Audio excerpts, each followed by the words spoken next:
My name is Josh, and I'm a barber. I've been cutting hair for 6 years. I'm from Chattanooga, Tennessee, and I just relocated to Atlanta, Georgia. Started in 10th grade of high school, so I got on social media and I was wanting to teach a lot of people around the world how to become a good barber like I did. My client didn't have a haircut over the entire quarantine, and as soon as the barbershops opened back up, he came to me for his first haircut. So right here, I'm combing the hair out. I'm lifting it up off the scalp so I can make sure that I can find the growth pattern of his hair to make sure that I don't cut any light spots in his hair. So it's going to be like a low taper haircut with even all over. So right here, I'm going over the head with a number 2 guard, and I'm going with the grain. I'm getting all the bulk off the top to make sure that I can see the hair and the scalp so I can know what guard to go in with next. So I use a lot of standard tools, the clipper and the trimmer. For me, I have to make sure that I get my tools set properly so they can cut as precise as I want them to.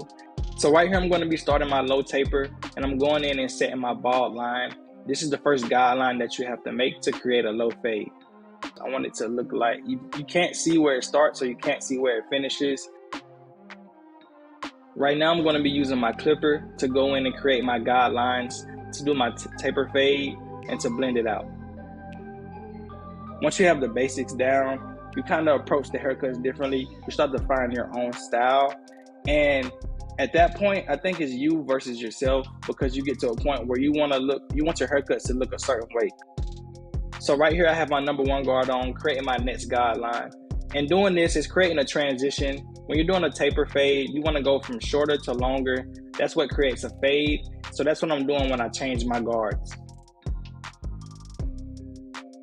So when I'm doing a taper, depending on what I cut the hair down to on the top, that determines how many guards I have to use when I'm doing a taper. And on this particular haircut, I'm going to be using 4 different guards. So right here, I'm going to be doing my neck taper. This is the same exact process. I go in with the same clippers and I use the same guards. So when I'm creating the bald line, it acts as a balance zone for the rest of the fade. So that's why I want to make sure that I make the bald line straight across. So when you look at the fade from the back, it looks like it's all even and it's all blended in the same transition. So over my barber career, my style has changed a lot. Different haircuts have different dynamics. So I was able to really understand how to get my haircuts to come out exactly how I wanted them to look based on how I approached the haircut.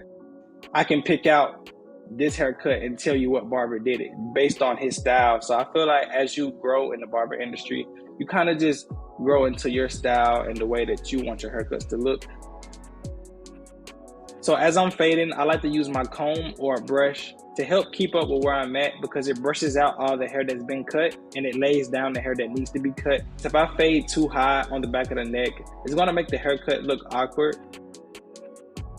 The art of cutting hair is just like any other skill. It can be learned, and I feel like it's all about understanding what you're actually doing and studying. A lot of people in the beginning, they rush the process because it takes a lot of practice and a lot of repetition.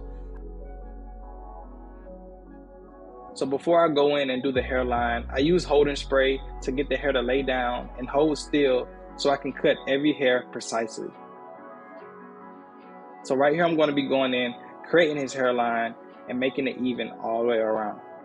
So when putting a line in on somebody, you want to make sure that you put it on their natural hairline and not push them back too far. Watching videos really helped me jumpstart my career and understand what I was actually doing. So for me, it was a matter of really slowing down and understanding what's actually going on. And I understood that I'm not going to be good overnight, and it's going to take a lot of consistency to get to where I want to be. So right here, I'm applying hair fibers to his hairline because he had thin spots, and it kind of fills in for those light areas. It makes it look natural and it makes it look full. When clients come in and they haven't had a haircut in a long time, and I give them a big transformation, they can't believe how they look. They feel like they've been brought back to life.